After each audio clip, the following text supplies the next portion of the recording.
Welcome to ఉద్యోగ అన్వేషణ channel. 30th December 2023 editorials చూద్దాము. ఉరుముతున్న జల సంక్షోభము. ఇది అడుగంటిపోతున్న జలాల గురించి చెప్తున్నది ఆర్టికల్. మితిమీరిన వినియోగంతో భారత్తో పాటు ప్రపంచవ్యాప్తంగా భూగర్భ జలాలు నానాటికి అడుగంటుతున్నాయి.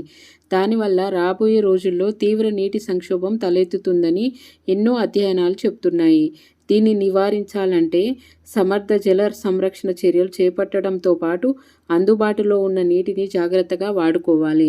ఇది నీళ్ల గురించి వాతావరణ మార్పుల ప్రభావం వల్ల అది తగ్గడానికి గల కారణాలు ఇచ్చారు. ఒకసారి చూద్దాము. వాతావరణ మార్పుల వల్ల ప్రపంచవ్యాప్తంగా చాలా ప్రాంతాల్లో తీవ్ర వర్షాభావ పరిస్థితులు నెలకొంటున్నాయి. మరోవైపు భూగర్భ జలాలు విచ్చలవిడిగా తోడేస్తున్నాయి. దానివల్ల రాబోయే రోజుల్లో తీవ్ర నీటి ఎత్తిడి తలెత్తే ప్రమాదం ఉందని ఇటీవల ఐక్యరాజ్య సమితి నివేదిక వెల్లడించింది. దీని ప్రకారంగా ఇప్పటికే భారత్లో గంగా పరివాహక ప్రాంతాలతో పాటు వాయు భాగంలో భూగర్భ జలాల మట్టాలు కనీస స్థాయి పడిపోయాయి. పర్యావరణ మార్పుల వల్ల భూమిపై ప్రతి జీవి ప్రభావితమవుతుంది. కొన్ని ప్రాణులు వేగంగా కనుమరుగవుతున్నాయి. ప్రకృతి మార్పుల వల్ల భూగర్భ జలాలు సైతం క్షీణిస్తున్నాయి. ఆహార భద్రతకు పెను ముప్పు పొంచి ఉన్నది. అనంటే భూగర్భ జలాలు నీటి ఎద్దడి వల్ల కొన్ని జీవరాశులు అంతరించిపోతున్నాయి. దానివల్ల ఆహార గొలుసులో మార్పు అనేది సంభవిస్తుంది. ఆహార భద్రతకు పెను మార్పు వాటిల్లుతుందని చెప్తున్నారు. ప్రస్తుతము ప్రపంచవ్యాప్తంగా ఆయా జలాశయాల్లోని చేరుతున్న నీటి కంటే వినియోగము అధికంగా ఉంది. ఇప్పటికే విశ్వవ్యాప్తంగా 21 ప్రధాన జలాశయాల్లో నీటి మట్టాలు పూర్తిగా క్షీణించాయి. సౌదీ అరేబియా వంటి దేశాలు భూగర్భ జలాల సంక్షోభాన్ని ఎదుర్కొంటున్నాయి. 90వ దశకంలో సాగు కోసము సౌదీ పెద్ద ఎత్తున భూగర్భ జలాలను వెలికితీసి ప్రపంచంలో ఆరో అతిపెద్ద గోధుమ ఎగుమతిదారుగా మారింది. ఇప్పుడు భూగర్భ జలాలు మట్టాలు తీవ్రంగా పడిపోవడంతో గోధుమల దిగుమతి వైపు మొగ్గు చూపుతుంది. ప్రపంచవ్యాప్తంగా 70% భూగర్భ జలాల వ్యవసాయానికి వినియోగిస్తున్నారు. భారత్లో ఈ ఏడాది అనేక రాష్ట్రాల్లో కరువు పరిస్థితులు నెలకొన్నాయి. రిజర్వాయర్లో నీరు లేకపోవడంతో రైతులు ఆ సంవత్సర వ్యవసాయానికి ఎక్కువగా భూగర్భ జలాలపైన ఆధారపడ్డారు.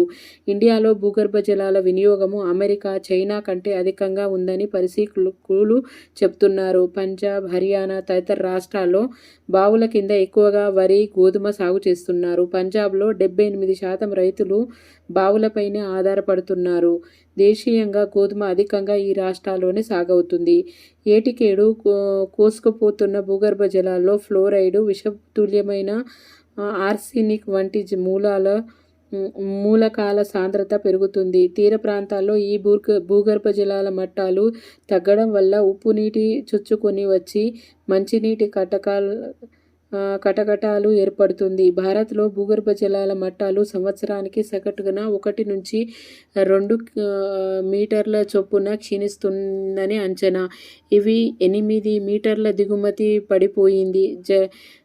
జిల్లాల్లో పేదరికం రేటు మిగతా వాటి కంటే 9 నుంచి 10% అధికంగా ఉందని గతంలో ఒక నివేదిక వెల్లడైంది.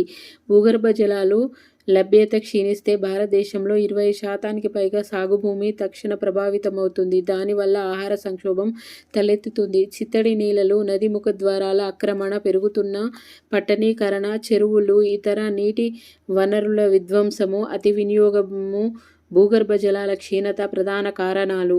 ప్రస్తుతం చాలా చోట్ల నీరు అధికంగా అవసరమయ్యే వరి, గోధుమ, చెరుకు పంటలనే రైతులు ఎక్కువగా పండిస్తున్నారు. పలు రాష్ట్రాల్లో వ్యవసాయానికి ఉచిత విద్యుత్ పథకాన్ని ఆసరాగా చేసుకుని కొందరు రైతులు అవసరానికి మించి భూగర్భ జలాల్లో తోడేస్తున్నారు. దీనివల్ల భవిష్యత్తులో తీవ్ర నీటి ఎద్దడి ఎదుర్కోవలసి వస్తుందని గుర్తించాలి. అందులోనూ ఉన్న నీటిని అవసరం మేరకు పొదుపుగా వాడుకోవాలి. 2 వ్యవసాయ సీజన్లలో ఒకే పంట పండించే విధానాన్ని నివారించాలి. చిరుధాన్యాలు తక్కువగా నీటితో పండించవచ్చు. వాటితో పలు ఆరోగ్య ప్రయోజనాలు ఉన్నాయని పరిశోధకులు వెల్లడిస్తున్నారు. అందువల్ల చిరుధాన్యాల సాగును ప్రభుత్వాలు ప్రోత్సహించాలి. జలవనరుల కబ్జాను నివారించుకునేందుకు పటిష్ట చర్యలు తెచ్చి సమర్థంగా అమలు చేయాలి. జలవనరుల కాలుష్యము ఇటీవల ప్రధాన సమస్యగా పరిణమిస్తుంది. పలు పరిశ్రమలు ప్రధాన వ్యర్థాలను గుట్టు చప్పుడు కాకుండా నదులు, చెరువుల్లోకి వదిలిపెట్టారు. నిబంధనల మేరకు వ్యర్థాలను శుద్ధి చేయాలి. కర్మాగారాలపై కఠిన చర్యలు తీసుకోవాలి. వాన నీటిని ఒడిసిపట్టి ఆయా అవసరాల వినియోగానికి, తద్వారా భవిష్యత్తులో జల సంక్షోభం తలెత్తకుండా నివారించాలి. ఇది ఇంపార్టెంట్ ఆర్టికల్ ఈరోజు 30th డిసెంబర్ది. ఇంకో ఆర్టికల్ చూడండి. పండుటాకులపై దాష్టికాలు. ఇది అంటే ఏజ్ ఉన్న వాళ్ళపైన, తల్లిదండ్రుల మీద యువత అనేది సరిగ్గా చూసుకోవట్లేదు, వాళ్ళపైన దాడులకు పాల్పడుతున్నారని ఇచ్చారు. అంత ఇంపార్టెంట్ కాదు, ఒకసారి చూసుకోండి మీరు ఈ ఆర్టికల్ని. ఇంకా దిగుమతులే దిక్క అనంటే ఇది ఎక్కువగా దిగుమతుల మీద ఆధారపడుతున్నారా, అదే ఎక్కువ దిక్కు అవుతుందా అన్నట్టుగా ఇచ్చాడు. గాలిలో మేడలు కట్టడం ప్రభుత్వాలకు వెన్నతో పెట్టిన విద్య. కేంద్ర వ్యవసాయ శాఖ సైతము నిరుడు ఆ ప్రతిభను అనితర సాధ్యంగా ప్రదర్శించింది. పప్పు ధాన్యాల ఉత్పత్తిలో స్వావలంబన దిశగా ఇండియా దూసుకుపోతుందని నాడు సెలవిచ్చిన సాగు మంత్రిత్వ శాఖ దిగుబడిపై ఆధారపడి ఈ దుర్దశను అతి సులభంగా దాటేయవచ్చునని డంబాలు పలికింది.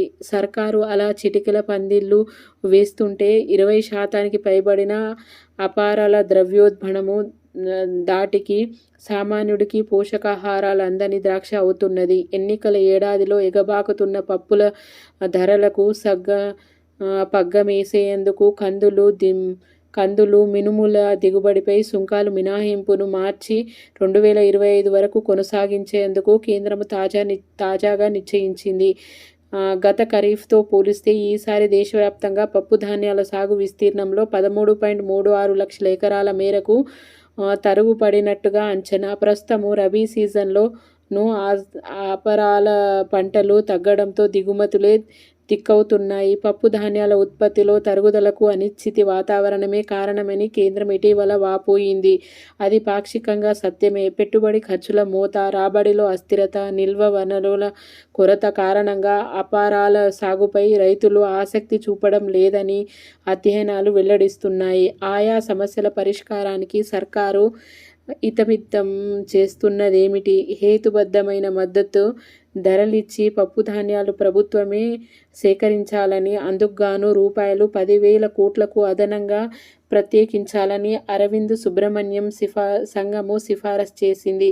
ఆ మేరకు బడ్జెట్ కేటాయింపులు కరువైన దేశంలో రైతులు తమ పంటను ఎంతో కొంతకు తెగ నమ్ముకోవలసి వస్తుంది. పోను వ్యవసాయం భారమై కాడి వదిలేస్తున్న అన్నదాతలు ఆక్రందనలు దేశ ఆహార భద్రతకు పెను ప్రమాదం. ఘంటికలు. పప్పు ధాన్యాలు మద్దతు ధరల నిర్ధారణలో సాగుదారులు కష్టనష్టాలను పూర్తిగా పరిగణలోకి తీసుకోవడం లేదని అరవింద్ సుబ్రహ్మణ్యం కమిటీ అధ్యయనం తేల్చింది. గిట్టుబాటు ధరల నిర్ణయక విధానాలను సమీక్షించాలని సూచించింది. అపరాలే కాదు, అన్ని పంటల విషయంలోనూ రైతులు గుండెకోత ఇదే కదా. సగటు ఉత్పత్తి వ్యయానికి కనీసము 50% లాభం జోడించి మద్దతు ధరను నిశ్చయించాలన్నదే డాక్టర్ స్వామినాథన్ మేలిమి సూచన. ఆ మేరకు భూమిని పెట్టుబడిగా పరిగణించి అన్నదాతల శ్రమను, సహేతుకమైన రాబడిని అందించడంలో ప్రభుత్వాలు ఘోరంగా విఫలమవుతున్నాయి. రైతుల ఆదాయాన్ని రెట్టింపు చేస్తామన్న హామీలు ఎంతగా మూతకెక్కినా కార్షిక కుటుంబాల నెలవారీ సంపాదన సగటుగా రూ10,218కి మించడం లేదని అధికారిక నివేదికలు వెల్లడిస్తున్నాయి. అకాల వర్షాలు, కరువు కాటకాలు, చీడపీడల ముట్టడిలో రైతులు సదా నిస్సహాయులు అవుతున్నారు. రుణపాశాల్లోంచి తప్పించుకోలేక కడకు ప్రాణాలు కోల్పోతున్నారు. జాతీయ నేర గణాంకాల సంస్థ నివేదిక ప్రకారంగా దేశవ్యాప్తంగా నిరుడు వ్యవసాయ రంగంలో రోజుకు సగటున 31 బలవన్మరణాలు నమోదయ్యాయి. ఈ ఘోర కలికి అడ్డుకట్టపడాలంటే సాగుదారుల కష్టాలను జాతీయ విపత్తుగా పరిగణించాలి.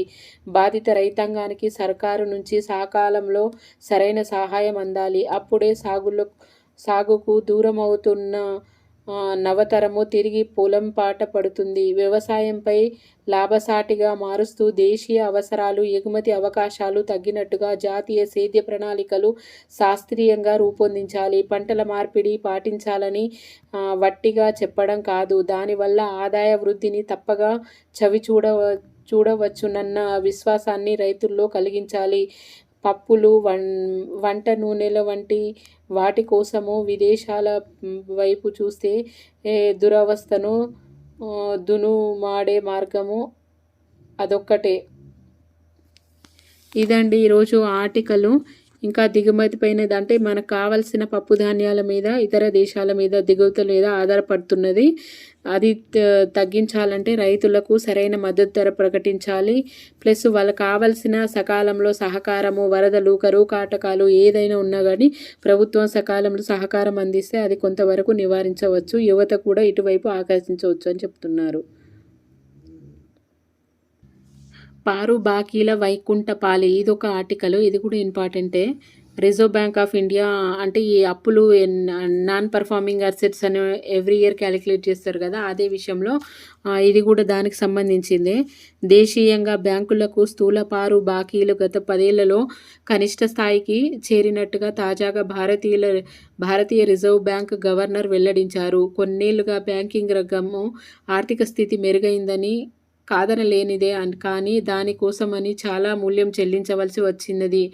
అంటే డిపాజిట్దారుల నుంచి డబ్బు తీసుకొని వారికి చెల్లించే వడ్డీ కన్నా కాస్త ఎక్కువగా రుణగ్రహీతలకు అప్పులు ఇచ్చి లాభాలు అందించడమే బ్యాంకుల ప్రధాన వ్యాపారము. అప్పులు తీసుకొచ్చారు, వాటిని సక్రమంగా తిరిగి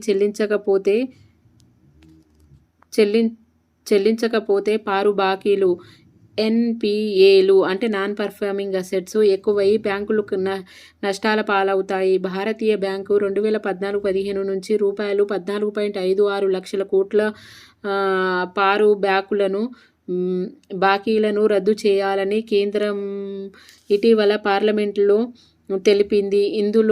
ఇందులో రూపాయలు 7.40 లక్షల కోట్లు భారీ పరిశ్రమలకు, బడా సర్వీస్ కంపెనీలకు ఇచ్చినవే.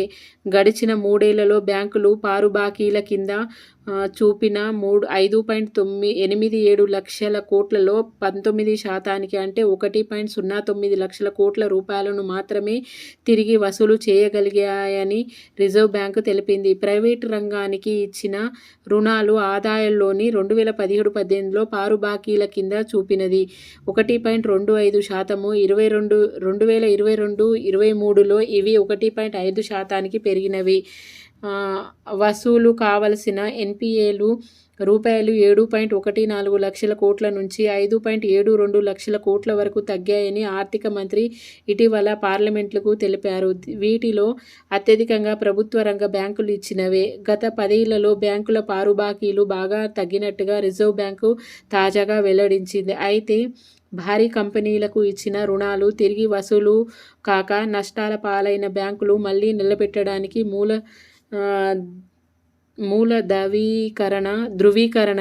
ధృవీకరణ పేరుతో బడ్జెట్లో వేల కోట్ల రూపాయలకు బ్యాంకులకు కేటాయించారు ఆనవాయితీగా మారింది. ఇలా 2016-21 మధ్య కేంద్రము దాదాపుగా 3.10 లక్షల కోట్లు గుమ్మరించింది. 2022-23, 2023-24 బడ్జెట్లో మాత్రమే కేటాయింపులు జరపలేదు. హడావుడి నిర్ణయాలు ప్రమాదకరము. పారు బాకీల సమస్య నివారించడానికి దేశీయంగా సమర్థ విధానాలు లోపించాయి. ప్రభుత్వ బ్యాంకుల్లోనూ ప్రజాధనాన్ని ఏలినవారు తమ ఆశ్రితులకు కట్టబెట్టడము పరిపాటిగా మారింది. ఈ ఆశ్రిత పెట్టుబడిదారీ విధానము భారీ కంపెనీలకే లాభిస్తుంది. ఒకవేళ ఒక దేశ ఆర్థిక వ్యవస్థ పురోగతి కొద్దీ భారీ కంపెనీల మీద కాకుండా లక్షలాది చిన్న తరహా పరిశ్రమలు, ఎస్ఎంఈలు వ్యాపారాల మీదనే ఆధారపడి ఉంటాయి. దక్షిణ కొరియాలో భారీ పరిశ్రమలు కూటములకు పెద్ద ఎత్తున బ్యాంకు రుణాలు దోచి పెట్టడం వల్ల 1997-98లో ఆ దేశ ఆర్థిక వ్యవస్థ కుప్పకూలింది. భారత్ దీని నుంచి పాఠాలు నేర్వాలి. ప్రైవేటు పరిశ్రమలు ఉన్న దేశంలో ఎన్పిఏల సమస్య ఏర్పాటు సహజమే. 1980 దశకంలో 1999-2004-9 సంవత్సరాల్లో అనేక దేశాలు ఈ సమస్యను ఎదుర్కొన్నాయి. ఎన్పిఏ సమస్యను అధిగమించడానికి రిజర్వ్ బ్యాంక్ రిజర్వ్ బ్యాంకు 2015లో వార్షిక ఆస్తుల నాణ్యత సమీక్ష చేపట్టింది. రుణ రికవరీ ట్రిబ్యునల్ విచారించే కేసుల్లో రుణము పరిమితిని పెంచడము, దివాలా కోడ్ని ప్రవేశపెట్టడము వంటి చర్యలను తీసుకున్నారు. ఇవి ఆశించిన ఫలితాలు ఇవ్వలేదు. ప్రభుత్వము ఆర్భాటంగా చేపట్టే చర్యలు సత్ఫలితం ఇవ్వకపోతే దేశార్థికం వెనుకంజ వేసి ఎన్పిఏలు పెరుగుతాయి. పెద్ద నోట్ల రద్దు, వస్తు సేవల పన్ను, జీఎస్టీ వల్ల తలెత్తిన ఆర్థిక ఇక్కట్ల నుంచి దేశము కోలుకోక ముందే కోవిడ్-19 లాక్డౌన్లు వచ్చిపడ్డాయి. ఎస్ఎంఈలను అవి చావు దెబ్బ కొట్టి దేశార్థికాన్ని కుంగదీశాయి. గత 2 ఏళ్లలో పరిస్థితి మెల్లగా కుదుటపడుతుందని కేర్ రేటింగ్ సంస్థ తెలిపినది. రాజకీయ నాయకులు, ఆర్థిక విధానాల రూపకర్తలు వచ్చే 5 ఏళ్లలో దుస్సాహసాలకు, హడావిడి చర్యలను పాల్పడకపోతే ఆర్థిక వ్యవస్థ మరింతగా కుదుటపడుతుంది. ఈ కంపెనీలు ఇప్పటికీ 2012కు ముందు నార్ల స్థిరత్వాన్ని సంతరించుకోలేదు. కంపెనీలు ఆర్థిక పరిస్థితి కుదుట పడుతున్న కొద్దీ రుణాలను తీర్చే స్తోమత పెరుగుతుంది. బ్యాంకులు ఇటీవల కంపెనీలకు రుణాలు ఇచ్చే విషయంలో కొద్దిగా ఆచితూచి వ్యవహరిస్తున్న ఎన్పిఏల సమస్యను అవి పూర్తిగా అధిగమించాయని చెప్పలేము. మరోవైపు బ్యాంకులు ఇటీవల కంపెనీలు రుణాలివ్వడము తగ్గించి వ్యక్తులకు, కుటుంబాలకు ఎక్కువగా అప్పులిస్తున్నాయి. రాష్ట్ర ప్రభుత్వాలు ఎక్కువగా రుణాలు లభిస్తున్నాయి. బ్యాంకుల నుంచి తీసుకున్న అప్పులను రాష్ట్ర ప్రభుత్వాలు ఓటు బ్యాంకు రాజకీయాల కోసము ఉచిత పథకాలు వెచ్చిస్తున్నాయి. ఆంధ్రప్రదేశ్ ప్రభుత్వమే దీనికి ఉదాహరణ. ప్రభుత్వం మారినప్పుడు ఎంత అప్పులు తీర్చలేకపోతే బ్యాంకులు న్యాయస్థానాలు ఎక్కుతున్నాయి. ఆ వాజ్యానికి సుదీర్ఘకాలం కొనసాగుతుంది. బ్యాంకుల ఆర్థిక స్థితిపైన దుష్ప్రభావం చూపుతున్నాయి. వ్యక్తిగత రుణాలు పెరిగిపోవడము మంచిది కాదు. రిజర్వ్ బ్యాంకు గవర్నర్ ఇటీవల హెచ్చరించారు. ఇబ్బడి ముబ్బడిగా వ్యక్తిగత రుణాలు. ప్రస్తుతం ప్రతి భారతీయ బ్యాంకులు భారీగా వ్యక్తిగత రుణాలిస్తున్నాయి. అధిక వడ్డీపైన ఇచ్చిన వ్యక్తిగత రుణాల వల్ల గడిచిన 2 ఏళ్లలో బ్యాంకులు లాభాలు బాగా పెరిగాయి. 1999-2000 ఆర్థిక సంవత్సరంలో రూపాయలు 1.31 లక్షల కోట్ల వ్యక్తిగత రుణాలిచ్చారు. 2023 మార్చి నాటికి అది 41.90 లక్షల కోట్లకు చేరాయి. వ్యక్తిగత రుణాలతో పోలిస్తే ఎంఎస్ఎంఈలకు, భారీ కంపెనీలకు ఇస్తున్న రుణాల్లో వృద్ధి చాలా తక్కువగా ఉంది. 2012 మార్చి నాటికి ఈ తరహా రుణాలు 22 లక్షల కోట్లు. 2020 మార్చి నాటికి అవి 29 లక్షల కోట్లకు మాత్రమే పెరిగాయి. వ్యక్తిగత రుణాలు ఇబ్బడి ముబ్బడిగా పెరిగిపోవడము ప్రమాద సంకేతము. మున్ముందు ఆర్థిక వ్యవస్థ మాంద్యానికి లోనైతే వ్యక్తుల, కుటుంబాల ఆదాయాలు పడిపోయి బ్యాంకు రుణాలు తీర్చలేని పరిస్థితి ఏర్పడుతుంది. దానివల్ల ఎన్పిఏలు ఒక్కపెట్టున విజృంభించి దేశార్థికాన్ని చేటు చేస్తాయి. ఇది ఎకానమీలో ఇంపార్టెంట్. 1కి 2 సార్లు వినండి. 1.5x కానీ 2x కానీ పెట్టుకొని వినండి. ఇది దాదాపుగా మీకు చాలా యూజ్ అవుతుంది. ఎడిటోరియల్స్ ఇన్డెప్త్ నాలెడ్జ్ ఇస్తాయి. ఇట్లా వింటూ పోతే ఒక 2-3 మంత్స్లో మనకు నాలెడ్జ్ అనేది గెయిన్ అవుతుంది. ఇవి ఈరోజు ఎడిటోరియల్స్.